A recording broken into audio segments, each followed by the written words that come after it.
ఇవాళ అదేం చెరువే అసదుద్దీన్ ఓవైసీ సల్కం చెరువు. దాని మీద ఎందుకు చర్య తీసుకోరు?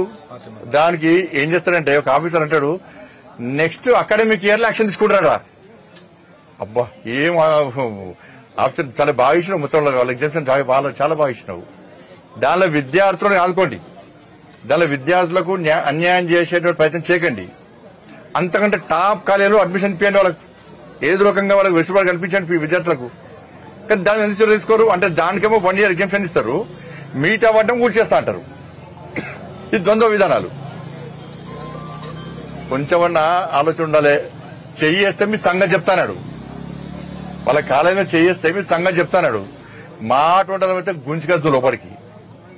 ఇప్పటికే బుల్డోజర్ పెడతాం మేము, మా ప్రభుత్వం అయితే యాక్షన్ తీసుకుంటే అందరూ తీసుకుంటాం. అంటే వాళ్ళు ఇప్పుడు ఎగ్జామ్షన్ ఇచ్చినట్ట ఏమైంది? పౌరుషం అర్థం కాదు నాకు. ఇది పౌరుషం ఎడమైంది. మరి ఇప్పుడు చెయ్యేస్తే సంగతి చెప్తా అంటే వదిలిపడతారు. ఇప్పుడు అదే విధంగా మీరు ఎగ్జామ్షన్ ఇస్తే, వెసులుబాటు ఇస్తే అందరు చేయేస్తా అంటారు. అందరు చేయేస్తే మీ సంగతి చూస్తామంటారు. అందరికి ఇస్తారా ఇప్పుడు?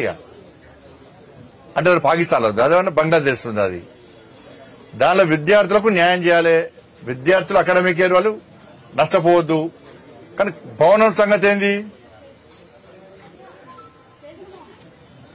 ఇతర కాలేజీలు నోటీస్ ఇచ్చారు. మల్లారెడ్డి గారి కాలేజా, అనురాగ్ యూనివర్సిటీగా ఇచ్చారు. దానిలో మేము సంబంధించిన ఇవ్వాల్సిందే. కానీ దీనికి ఎందుకు ఇయ్యరు? సల్కం చెరువు విషయంలో టీవీలలో కథనాలు వచ్చినాయి, పేపర్లు వచ్చింది. ఆల్రెడీ మీరు ప్రభుత్వం కూడా ఒప్పుకున్నది. అంటే మిగతా కళాశాల చదివే విద్యార్థులు కాదు, వాళ్ళు మొత్తం నష్టం. కానీ దీనిలో చదువుకునే విద్యార్థులు మాత్రం మంచిగా ఉండాలి, వాళ్ళందరూ మంచిగా ఉండాలి. దీనిలో నష్టం కావాలని కోరుకుంటలేను నేను. భవనాల విషయంలో మాట్లాడుతున్నా. చెయ్యేస్తే మీ సంగతి చూస్తా అంటే ప్రభుత్వం వెనుకడుగు వేసింది అంటే ఈ ఇంతకంటే పిరికి ప్రభుత్వం, దమ్ము లేని ధైర్యం లేని ప్రభుత్వం దేశంలో ఎక్కలేదు. రేపటి అందరు చేసి చూస్తా అంటారు.